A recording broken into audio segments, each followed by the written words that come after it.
as a kid, I just didn't really understand it. It just went over my head.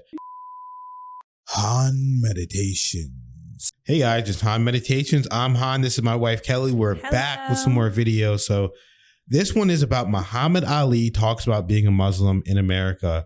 Now, this is interesting to me because as a black person in America, to me, I never see that as a bad thing. I never play the victim card. I believe that I can do anything anyone else can do. But Muhammad Ali was born in 1942. Those were different times, different circumstances. So I really want to hear his perspective and what led him on that journey. So let's get into it.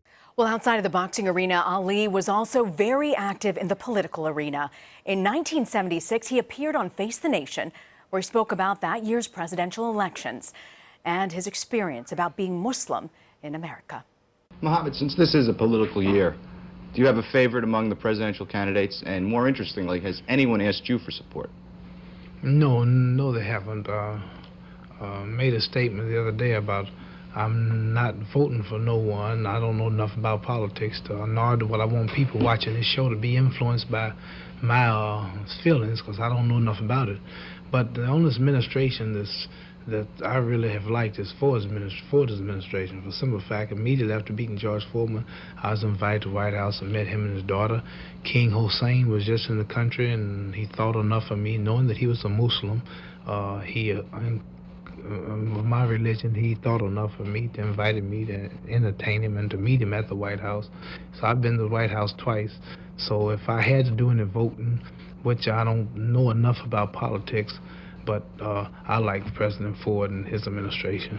Can I go back to the money just for a minute? Just a moment on this question of endorsing somebody. You have also said that you would vote for Jimmy Carter, have you not? I mentioned no names.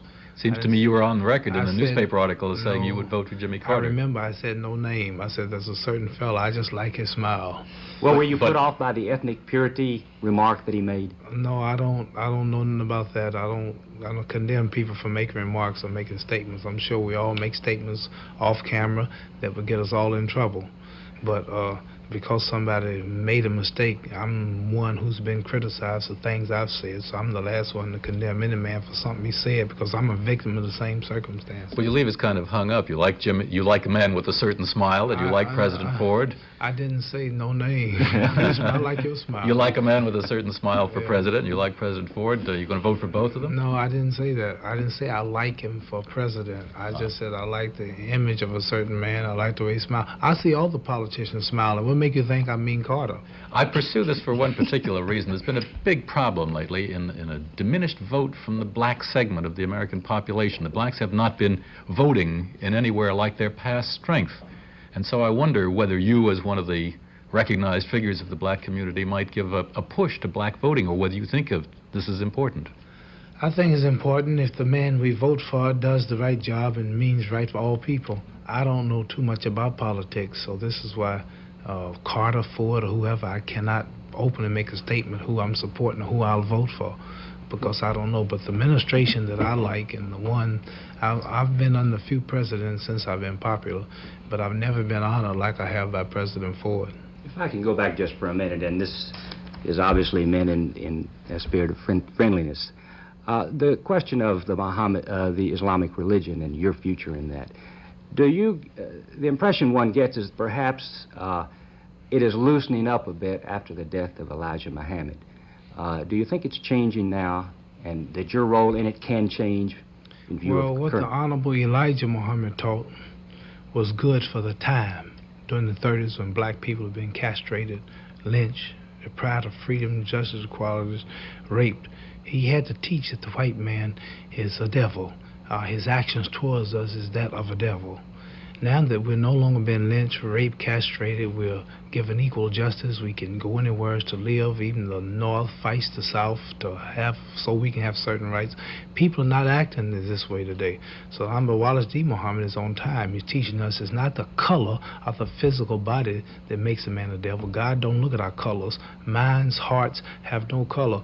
God look at our minds and our actions and our deeds. So we have white Muslims, brown Muslims, red Muslims, yellow Muslims, all colors. colors. So it's the color. So the big thing in the change now, we have white people who have accepted our faith, and we now recognize all men as brothers, and we look at them according to their works. So some blacks can do evil and white. So it's not the color. Now we look at the actions. All right. There were a couple things there that were very powerful and important that Muhammad Ali said in that moment.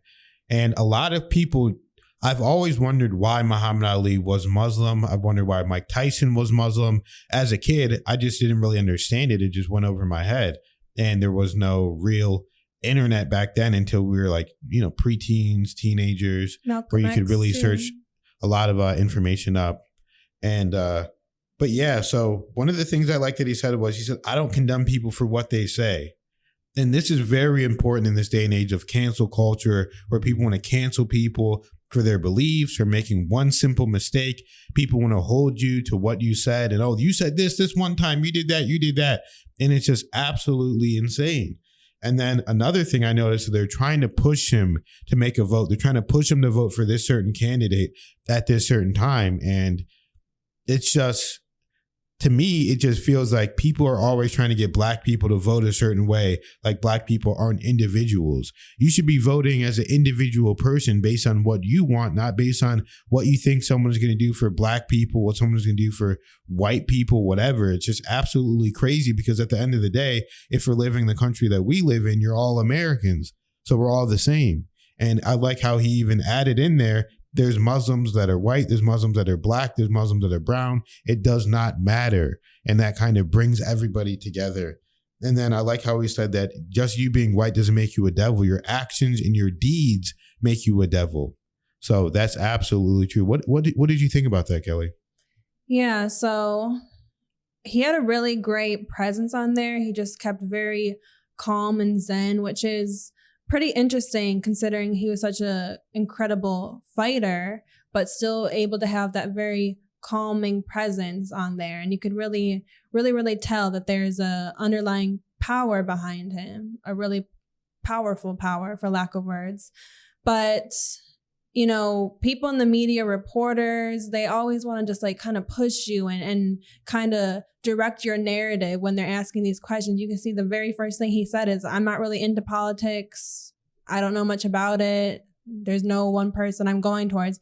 And they just kept saying again and again, just pretty much pushing him, trying to get an answer out of him. And when the first thing he said is, hey, I don't know much about politics. Like, it's not my thing.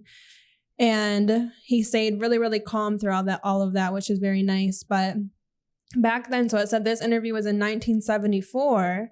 So he really had a very forward way of thinking. And again, just love how he said that, no one group of people should be, put in a box like that. Just no all groups of one people think the same. Not all white people think the same or do the same. Not all black people think the same, do the same. Same within religions. Not all Muslim people are going to think and do exactly the same. And all of these putting people inside of boxes isn't the right way of thinking. We all are individuals. And again, also love how he said, just because someone says one thing, they shouldn't be, that shouldn't represent their entire life. We've all said things that didn't put us in the best light. And if that was the one thing that we're judged for our whole life, I don't think anyone is deserving of that. So we all say things at times. And again, he was saying a characteristic he likes about a president, their smile, for one person, but that doesn't mean that that's why they're going to vote for them, or, so you can just tell he has a very open mind,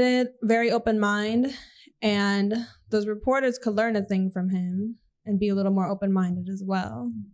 Absolutely, because one of the things that you have to keep in mind is everyone wants to put someone in a box because it's just simpler. It's easier for them to look at that person and say, this person is black, they think this way. This person is white, they think that way. A lot of people look at me and think, oh, just because he's black, he believes in this art, whatever we believe that is going on today, and he's never going to question it. And I've had people come up to me and say, oh, I know you voted this way. I know you did this.